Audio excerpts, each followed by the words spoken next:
Chào các bạn đã quay lại với kênh Cô Ba Bình Dương. Hôm nay mình sẽ cùng các bạn nấu canh chua kim chi đậu cá hồi nha. Với sự kết hợp của hương vị kim chi chuẩn Hàn Quốc và đậu cá hồi thơm ngon, bổ dưỡng nhưng có giá cả rất phải chăng, chúng ta sẽ có ngay nồi canh chua vừa ngon, vừa bổ mà lại rẻ nữa. Bây giờ mời các bạn cùng mình vào bếp ngay nha. Nhớ bấm nút đăng ký và biểu tượng cái chuông để theo dõi những chia sẻ về nấu ăn mới nhất tại kênh Cô Ba Bình Dương nha. Mời các bạn tham khảo một số nguyên liệu đơn giản để thực hiện món này hoặc xem chi tiết ở phần mô tả nhé.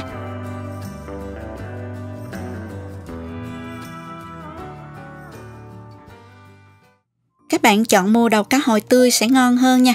Khi tươi da nó có màu ánh bạc nè và phần thịt màu hồng. Mắt cá thì trong như vậy nè các bạn. Ở đây mình dùng kim chi cải thảo nè. Kim chi ngon và chuẩn thì nấu canh càng ngon hơn nha. Bây giờ mình sẽ sơ chế phần đầu cá này. Trước tiên thì mình sẽ chẻ đôi nó ra. Xong rồi các bạn cắt phần ức ra nè. Phần đầu này các bạn có thể cắt đôi hoặc để nguyên cũng được ha. Cắt mang bỏ đi.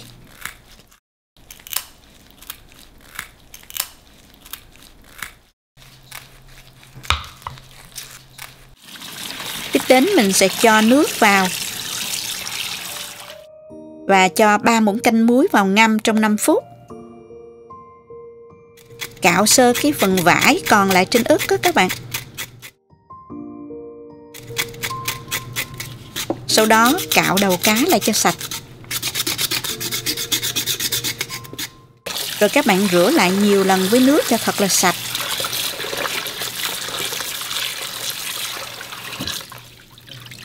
Xong rồi mình để riêng ra đây cho cá thật ráo nước.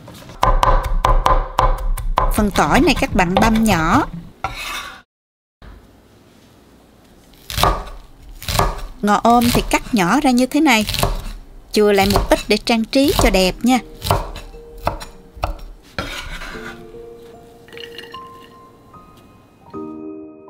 Phần kim chi này thì mình cũng sẽ cắt ra luôn. Cắt độ dài khoảng 3 cm là vừa. Kim chi này mình làm để ăn dần, nay đã được 3 tuần rồi các bạn.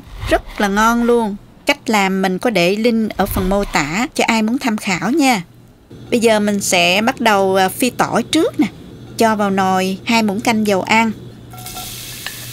Cho hết phần tỏi băm vào phi. Đảo đều và để lửa nhỏ thôi nha. Tỏi này rất dễ cháy nên cẩn thận nha.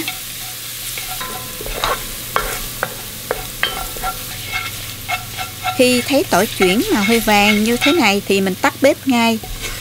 Độ nóng của dầu còn lại sẽ làm tỏi vàng thêm một chút nữa là vừa. Như vậy là được rồi nè. Mình vớt hết tỏi ra. Để riêng ra đĩa để một lát nữa mình dùng. Chừa lại phần dầu tỏi ở trong nồi luôn nha. Tiếp theo mình sẽ ướp sơ cá để cho nó thơm hơn nha. Cho cá vào tô nè. Và cho vào nửa muỗng canh dầu tỏi lúc nãy á. 1 muỗng cà phê tỏi phi vàng. Nửa muỗng canh nước mắm. Trộn đều lên và để ở đây. Mình sẽ ướp trong khoảng 10 phút. Trong lúc chờ cho cá thấm thì mình bắt tay vào nấu canh luôn nè. Mình bật bếp lên cho phần dầu tỏi còn lại trong nồi lúc nãy nóng lên nha. Là mình cho hết phần kim chi vào, xào lên cho thơm.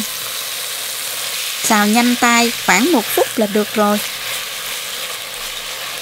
Mùi thơm của kim chi bốc lên rất là thơm luôn. Nhờ những gia vị thơm có sẵn trong kim chi đó các bạn. Xong rồi mình cho vào 1,3 lít nước.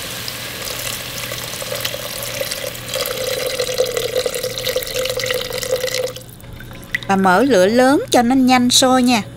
Và mình sẽ nêm gia vị vào luôn nè. Cho vào 1 muỗng canh rưỡi hạt nêm. 2 muỗng canh rưỡi đường. Đường này mình nêm theo khẩu vị của người miền Nam. Bạn có thể bớt lại cho phù hợp với khẩu vị gia đình nhé. Tiếp theo là 1 muỗng canh rưỡi nước mắm. Còn nước sốt của kim chi khoảng 2 muỗng canh các bạn cho vào luôn nha. Và nửa muỗng cà phê muối cho thêm phần đậm đà. trộn đều lên.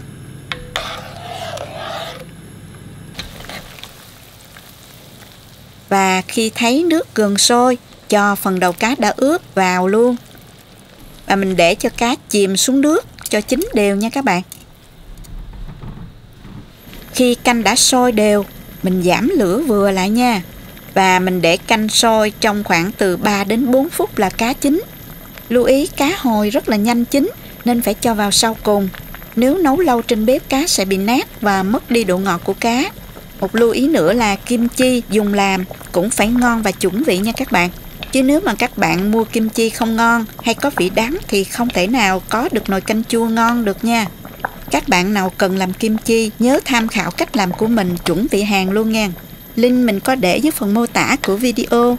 Khi kim chi có độ chua nhiều, khoảng 2 đến 3 tuần sau, các bạn dùng để nấu canh chua hoặc lẩu kim chi rất ngon. Nếu các bạn bảo quản kim chi tốt, mình sẽ dùng được vài tháng đó các bạn. Làm nhiều mình để ăn dần rất là tiện luôn nha. Rồi nồi canh đã xong rồi. Mình nêm thêm nửa muỗng canh nước mắm nữa, cho canh dậy mùi thơm và thử lại cho vừa khẩu vị gia đình nha. Mình tắt bếp luôn. Chỉ trong 20 phút bạn đã có ngay nồi canh chua để bữa cơm gia đình thêm phong phú. Cách nấu thoáng chút hương vị Hàn nhưng nấu theo khẩu vị Việt quen thuộc. Rắc thêm lên một ít rau ngò ôm hoặc ngò gai. Thêm một ít tỏi phi nữa. Thơm lắm luôn các bạn ơi. Mình múc ra tô cho các bạn xem nè. Màu đỏ của canh kim chi nhìn bắt mắt quá.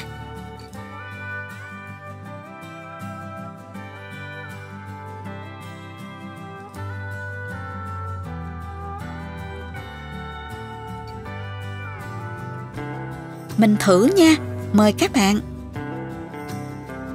Cá mềm nhưng không rã đó nha. Mình chấm với chút nước mắm ớt cho đậm đà nè. Thịt và da cá béo thơm, có sụn giòn nữa, hấp dẫn lắm các bạn. Đặc biệt là kim chi sau khi nấu lâu trên bếp nhưng vẫn giòn và thơm. Nước canh có vị chua thanh, ngọt nhẹ, hòa cùng vị ngọt từ đầu cá hồi rất ngon và rất đưa cơm. Vị cay nhẹ dễ ăn và kích thích vị giác. Bạn nào không quen ăn cay cũng có thể dùng được. Chúc các bạn nấu canh chua thật ngon để bữa cơm hàng ngày thêm phong phú và hấp dẫn hơn. Cảm ơn các bạn đã luôn đồng hành và ủng hộ kênh Cô Ba Bình Dương. Các bạn cũng có thể truy cập website cobabình-dương.com để xem nhiều công thức nấu ăn của mình dưới dạng bài viết nha. Mình chào tạm biệt và hẹn gặp lại.